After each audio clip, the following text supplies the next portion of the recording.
Thank you very much. Thank you so much. I'm so grateful to be a recipient of this award and to be keeping such extraordinary company.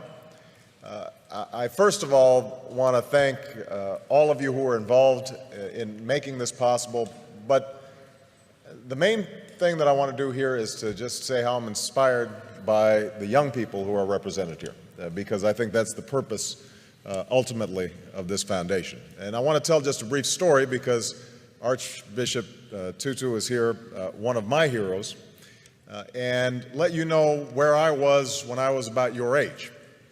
I'm really dating myself now, although I'm also dating the Archbishop, because back in 1979, I was a freshman in college at Occidental College in California.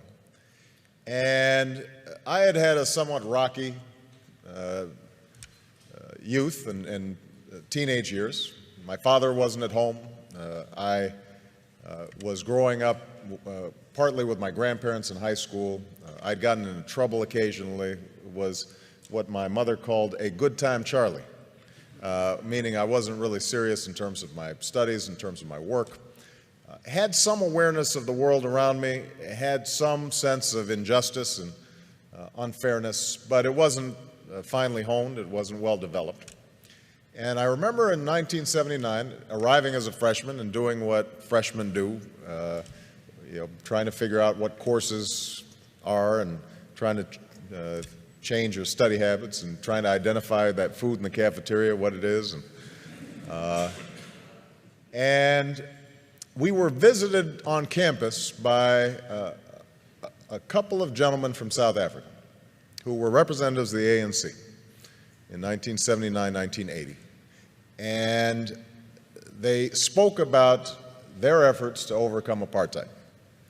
And for about an hour, myself and a group of students listened to these young men who were not much older than we were describe the extraordinary struggles they were going through, the sacrifices that were being made, people who were enduring jail and torture and beatings because they had a sense that somehow, some way, justice would prevail.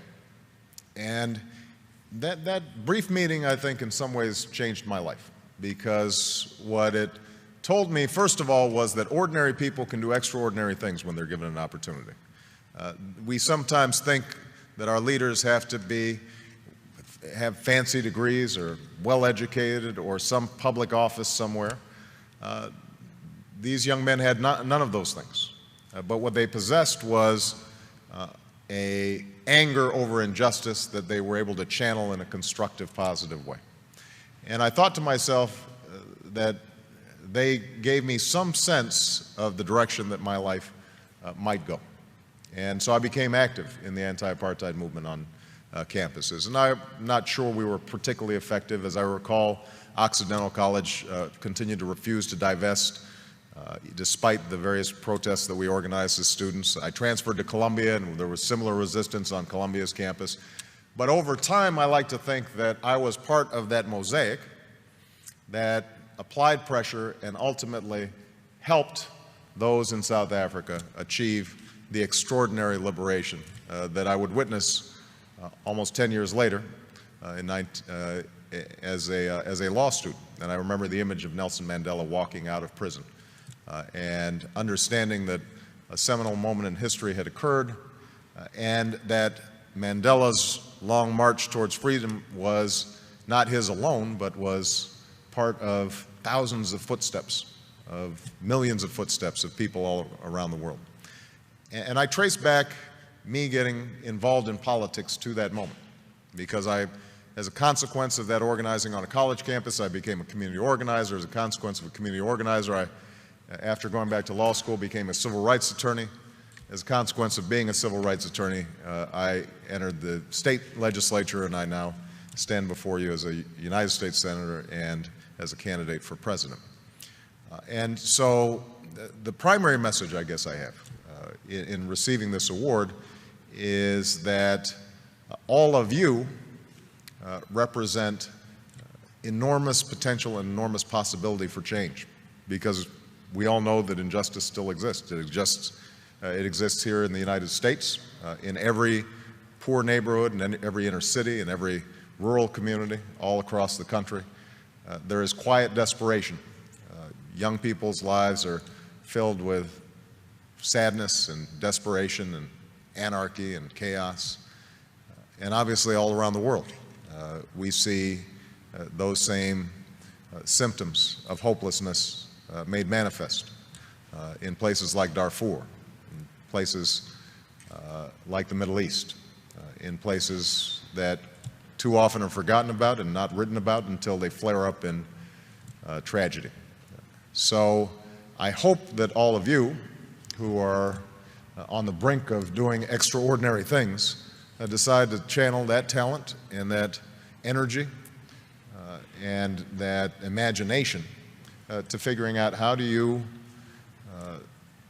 move the process along for a better history.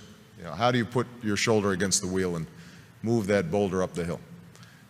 And I'm absolutely confident that if all of you take up that challenge, the world is waiting for you, ready to be changed.